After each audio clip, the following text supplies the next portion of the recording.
वजनकाटा तफावत प्रकरणात चौकशीत दोषी आढळल्यास सभापतीपदाचा राजीनामा देईल. एपीएमसी सभापती कौसर शेख यांचे विधान. दिनांक 16 मे 2026 रोजी पुसद उपबाजार घाटोडीच्या वजनकाट्यात गहू मोजणी दरम्यान सुमारे 10 क्विंटल वजनाचा फरक आल्यामुळे मोठी खळबळ उडाली होती. उपस्थित शेतकऱ्यांमार्फत मोठ्या प्रमाणावर संताप व्यक्त करून सुरुवातीला रास्ता रोको व त्यानंतर वजनकाटा व ऑपरेट करणारी रूम या सील करण्यात आले होते. या वजनकाट्याचे दुसऱ्या दिवशी ग्रामीण पोलीस स्टेशन येथील पोलीस उपनिरीक्षक कैलास ससाने, पोलीस कर्मचारी तसेच 2 पंच यांच्या उपस्थितीत वैधमापन शास्त्र, काटा पडताळणी निरीक्षक व त्यांचे कर्मचारी यांच्यामार्फत तपासणी केली असता या वजनकाट्यामध्ये कोणताही दोष आढळला नाही आणि तसा अहवाल कृषी उत्पन्न बाजार समिती पुसद यांना देण्यात आला. या संपूर्ण प्रकाराबाबत कृषी उत्पन्न बाजार समिती पुसद सभापती शेख कौसर शेख अख्तर यांनी खुलासा सादर करत त्यामध्ये असे सांगितले की या प्रकरणाच्या माध्यमातून शेतकऱ्यांमध्ये संभ्रम निर्माण करण्याचा प्रयत्न होत आहे. वजनकाटा प्रमाणित असून यामध्ये कोणतीही तफावत नसल्याचा अहवाल मिळाला असल्यामुळे शेतकऱ्यांनी त्यांचा माल निसंकोचपणे बाजार समितीच्या यार्डमध्ये विक्रीस आणावा.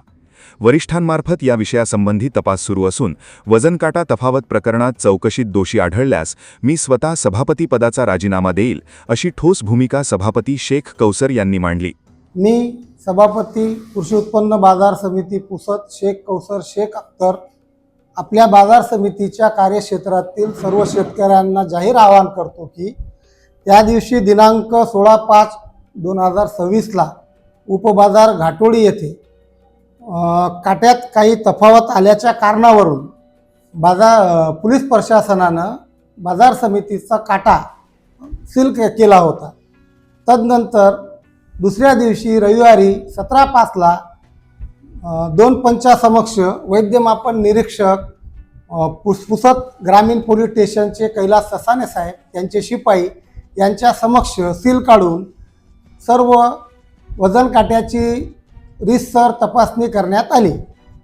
तदनंतर त्याच्यावर प्रत्येकी 20 किलोच्या मणक्या ठेवून सगळं काटा वगैरे सगळं तपासणी झाली. त्याच्यानंतर वैद्यमापन निरीक्षक यांचा अहवाल म्हणजे बाजार समिती काट्यात कोणतीही तफावत नसल्याबाबतचा अहवाल आम्हाला प्राप्त झाला आहे.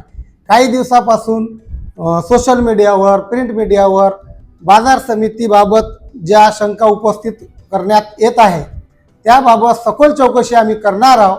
पण माझं जाहीर आव्हान असं आहे की वैद्यमापन निरीक्षक यांनी सदर बाबीचा खुलासा केलेला आहे की काट्यात कोणत्याही प्रकारचा दोष आढळलेला नाही, जेणेकरून शेतकऱ्यांमध्ये कोणतीही संभ्रमावस्था निर्माण व्हायला पाहिजे नाही करिता मी जाहीर आवाहन करत आहे. त्या दिवशी ज्या घडलेल्या प्रकाराबद्दल आम्ही सखोल चौकशी करून दोषीवर योग्य ती कारवाई करू. अर्ध्या तासाच्या फरकाने तब्बल 10 क्विंटलचा फरक मग कशा प्रकारे निघाला? जर जे मापन विभाग आहे त्यांनी जर सकारात्मक अहवाल दिला तर? नाही, त्यावेळेस जे झालं असेल म्हणजे ते काट्यात समजा अगर फॉल्ट राहिला असता त्या गाडीच्या म्हणजे ज्या वेळेस तिथं वाद निर्माण झाला त्यानंतर त्या पोलीस प्रशासनाच्या वतीने त्या रूमला सील करण्यात आले. दुसऱ्या दिवशी त्यांनीच सील उघडलं, त्यांनीच तपासणी केली, वैद्यमापन निरीक्षकांना बोलवलं, तर त्यामुळं त्या काट्यात तफावत नाही. आता त्यावेळेस ज्या गाड्या तिथं होती, गर्दी होती, गर्दी असताना आता काय नेमकं घडलं असेल त्याबाबत आम्ही सखोल व ते तज्ज्ञाचं मार्गदर्शन घेत आहोत किंवा कशामुळं हा प्रकार झाला.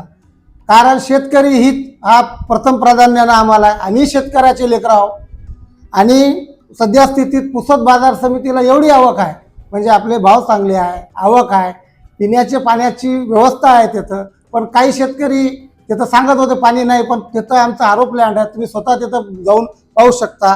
काल दिनांक म्हणजे एचडीओ साहेबाची मीटिंग झाली. आमच्या जे शेतकरी संघटना आहे, स्वाभिमानी शेतकरी संघटना, यांनी आम्हाला 21 मुद्द्याचं जे निवेदन दिलेलं आहे त्या निवेदनामधून काही मुद्दे तर आमचे ऑलरेडी आम्ही त्यांनाही दाखवणार आहोत नेऊन किंवा या सुविधा बाजार समितीतर्फे पुरवण्यात येत आहे. आणि उर्वरित जे काही त्यांनी जे मुद्दे दिले आहेत त्याचंही आम्ही निराकरण लवकरात लवकर. काय होईल, खाजगी बाजार समिती या स्पर्धेत आहे, जेणेकरून पुसद बाजार समितीला बदनाम करून येथलची आवक तोडण्याचा काही जणांचा कट कारस्थान आहे. तर हे याला बळी न पडता आमचं कुठं चुकत असेल तर आम्हाला त्यांनी सांगावं. पण बाजार समितीवर खूप लोकांचे आयुष्य आहेत, व्यापारी, मापारी, हमाल, कर्मचारी तर हे म्हणजे आमच्या राजकारणामुळं यांचं भविष्य, बाजार समितीचं एवढं जुनं भविष्य धोक्यात आणू नये. राजकारण करायचं असेल तर व्यक्तिगत आमच्यासोबत करावं. अशा खोट्या नट्या आरोपाला आम्ही भीक घालत नाही. याच्यात चौकशी समजा आम्ही दोषी आढळलो तर पहिले राजीनामा देईल. असं कोणते चुकीचं कृत्य आम्ही कधी करणार नाही. आणि दोषी आढळलो तर पहिला राजीनामा माझा आहे. ज्याप्रमाणे तेथील उपस्थित शेतकऱ्यांनी आणि काही व्यक्तींनी असाही आरोप केला होता की जे पाणी प्यायला मिळत आहे, ज्या बॅरलमधून मिळत आहे, ते पाणी कुत्र पित आहे, नंतर ते पाणी सामान्य व्यक्ती पित आहे. तर हा नाही, त्याबाबत आम्ही सगळं खुलासा केलेला आहे. आमचा जे चौकीदार आहे, त्याचे जे जनावर आहे, त्या बॅरेलला कुठंही तोटी वगैरे नाही, खाली काही नाही आहे. फक्त जनावरांसाठी पिण्यासाठी त्यानं ते बॅरेल तिथं ठेवलेली आहे. आम्ही तिथं नवीन आरो प्लॅन्ट उभा केलेला आहे, नवीन बॅरेल आहे. आणि बॅरेल कमी पडले तर आम्ही बाहेरून या. त्याच दिवशी 2 वाजता 2 संचालका सोबत मी त्या बाजार समितीत त्यावेळी उपस्थित होतो. सगळी पाहणी करून आलो. ज्या व्यक्तींना यामध्ये आता ते विकास भाऊनं तक्रार केलेली आहे, त्यांच्यासोबत मी तिथं मार्केटला प्रत्यक्ष भेटलो, त्यांना बोललो, सगळे पाहणी करून आलो. म्हणजे बाजार समितीचं लक्ष नाही असं काहीही नाही. मग सद्यस्थितीत तुम्ही काय सांगाल वजन काट्याबाबत? वजन काटाचं वैद्यमापन निरीक्षक यांनी आम्हाला अहवाल दिलेला आहे. जे LED स्क्रीनचा विषय होता आम्ही ते तात्काळ लावलेला आहे. तिथं CCTV कॅमेरे आमचे काही कारणास्तव बंद होते, तेही आता तात्काळ 2 दिवसात आम्ही बसवणार आहोत. जनतेला काय आवाहन करा? जनतेला आव्हान हेच आहे की आमच्या राजकारणात काही राजकीय लोकांच्या सूडबुद्धीला बळी न पडता पुसद बाजार समितीवरचा जे विश्वास तुमचा आहे ते कायम ठेवावा. वैद्यमापन निरीक्षक यांनी त्यांचा अहवाल दिलेला आहे. काट्यात कुठलाही बिघाड नाही. म्हणून मी त्यांना विनंती करतो की त्यांनी आता आपण ते काटा सुरू करण्याच्या पहिलेही टॅली करू, नंतरही टॅली करू. त्यांच्या उपस्थितीत आम्ही तर सक्त सूचना दिलेल्या आहे किंवा मनक्या ठेवल्याशिवाय काटा करण्यात येऊ नये.